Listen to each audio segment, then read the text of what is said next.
yang naik, nah keluar nanti promotif seperti itu. Tapi kita juga buka layanan ini ke perusahaan-perusahaan startup kalau misalnya mau membangun berbasis platformnya kita. Ya, jadi kalau kita udah ngerasain ya, kalau COVID langsung dikasih tahu, langsung dikasih obat. Nanti juga kalau diabetesnya gulanya naik di darahnya, nanti langsung kita ada saran sebaiknya ini ada video nih. Kalau gula darahnya naik begini harusnya begini. Ini ada 2 atau 3 video YouTube, ini ada 2 atau 3 link yang bisa ngajarin yang baik. Dan ini mungkin ada list nanti dokter-dokter dari yang ahli diabetes yang terdekat di lokasinya, gitu ya. Nah, kemudian teman-teman kita akan menyentuh sedikit mengenai AI. Memang AI ini di industri kesehatan cuma next slide. Ini udah ada historinya juga. Ini bukan presentasi saya, ini presentasi Chief Technology Officer saya bulan Mei kalau nggak salah kemana, atau pas dia mulia atau gimana. Nah di halaman selanjutnya kita juga lihat bahwa AI itu is not only for AI, tapi benar-benar ada yang mau kita capai. Buat saya yang penting adalah gimana ini bisa dimanfaatkan oleh masing-masing masyarakat untuk menjadi hidupnya lebih baik, dan hidupnya menjadi lebih sehat. Sama seperti 3 tujuan tadi. Dan yang kedua bisa dipakai oleh pemerintah untuk mengambil kebijakan yang lebih benar. Kemudian nanti bisa dipakai sebagai basis buat inovasi-inovasi baru. Di halaman selanjutnya ada beberapa contoh. Sebenarnya udah hasil pengamatan tim-tim di Kementerian Kesehatan. Nah nanti maunya kami sesudah adanya standarisasi dari data yang kita akan munculkan di 17 Agustus nanti, yang kayak gini jadi 100 atau mungkin jadi 200. Malah nanti Kemenkes akan bikin lomba, startup mana, organisasi profesi mana, perguruan tinggi mana yang bisa membangun penelitian berbasis data yang kita miliki dengan menggunakan teknologi machine learning, big data atau artificial intelligence. Karena database kita akan jadi sangat banyak. Strategi nasionalnya juga sudah dicantumkan di cetak biru di halaman selanjutnya. Cuma itu tahunnya nggak kelihatan, itu 2000, itu kanannya 2004, 2004, 2003, 2022, 2021, 2020. Ya. Itu kira-kira 2020, 2021, 2022, 2023, 2024. Ya. Mengenai apa yang kita mau lakukan terkait dengan AI ini. Ya. Ya, ini beberapa ada yang coba next slide, beberapa udah jalan walaupun menurut saya ya basic tapi sebenarnya udah jalan. Misalnya chatbot itu udah jalan. Ya, beberapa telemedicine juga udah jalan. Kemenkes sendiri udah bikin beberapa chatbot untuk pendaftaran vaksin, yang untuk basic konsultasi kalau kena COVID itu udah ada. Walaupun masih AI sederhana.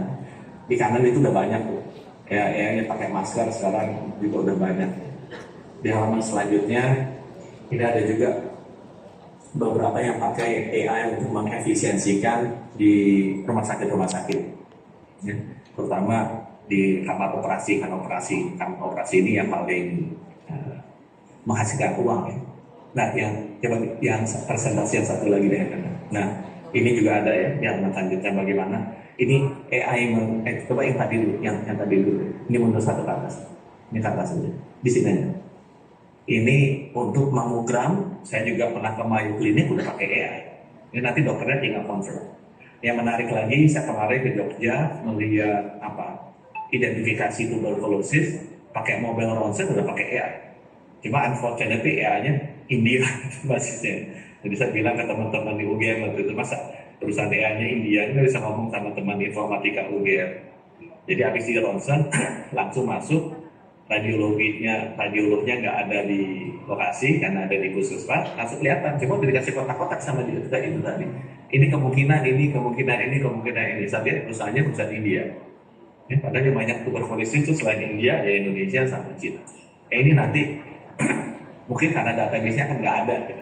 Nanti dengan adanya integrasi data ini, setiap yang scan X-ray langsung masuk ke peduli database-nya dipegang nasional.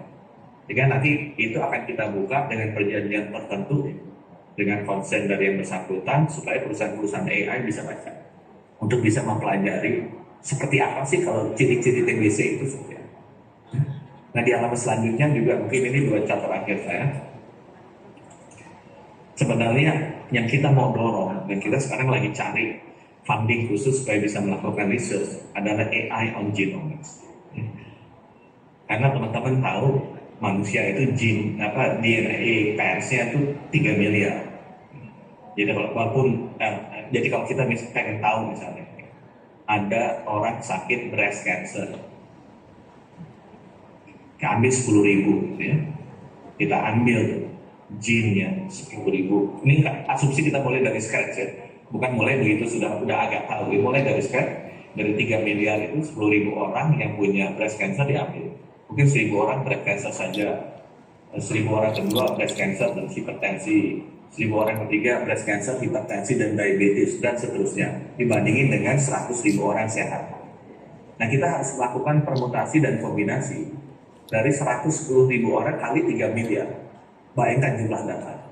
Kalau itu dilakukan human analytics, impossible. Itu harus lakukannya machine learning, artificial intelligence, to able to understand untuk phenotype tertentu, genotype-nya apa aja sih. Untuk breast cancer, itu gene mana sih yang potensi penyebabnya? Gene A, B, C, D, E, F, G, H, I, J misalnya. Kalau dia ini sama diabetes sama lagi, jadi KL mungkin. Kalau dia breast cancer, diabetes, hipertensi, MN tambah lagi.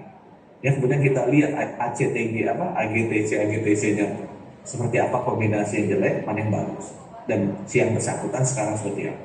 Sehingga dengan demikian kita bisa menganalize kondisi dia sebenarnya apa.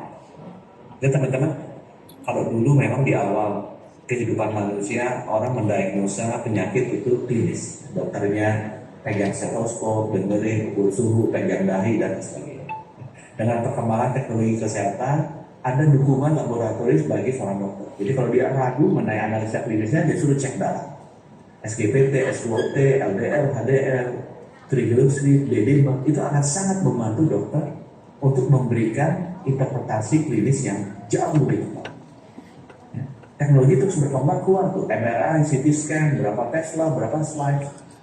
Itu sekali lagi bisa jauh lebih dalam menganalisa seorang pasien, sehingga seorang dokter itu akan jauh lebih tepat lagi memberikan diagnosa. Saya percaya ke depan itu akan diperkaya dengan genome sequence lab. Jadi blood lab masuk ke CT scan sama MRI lab, generasi berikutnya nanti ke depan setiap rumah sakit akan punya genome sequence lab. Sehingga kalau dia tahu ada penyakit ini, kansernya dia cek dulu, benar nggak cocok dengan obat ini untuk genetik saya? Jangan-jangan tidak cocok, karena cocok ini buat orang bule, buat orang Asia dengan genotype seperti yang bersangkutan nggak cocok, walaupun karena sama. Nah hal-hal seperti itu yang membutuhkan banyak expert artificial intelligence startup, dan seperti saya sampaikan ke teman-teman, kita dulu cuma punya 12 alat Illumina mostly. Sekarang udah datang 17 on-site, termasuk The Big Novasec di RSM. Sebentar lagi akan datang Prometheum buatan si Axel Teleport yang bisa long read. Kalau yang Illumina kan dia hanya bisa ambil short read aja, jadi masih ada yang miss. Kalau untuk cancer kita harus lihat semua. Nanti akan juga datang mesin terbesar dari China, BGI dan TISA. Jadi kita akan punya semua the biggest machine untuk do this. Dan kita akan tambah lagi 12. Jadi dalam waktu 6 bulan ini akan 29 mesin yang akan memperkaya 12 yang selama ini kita miliki. Jadi totalnya akan menjadi 41 yang mesin genome sequence tersebar di Indonesia. Hal yang terakhir, ini contohnya aja bagaimana nanti genetic artificial intelligence ini sangat dibutuhkan karena besar sekali dasarnya. Kita akan mulai dengan tuberkulosis.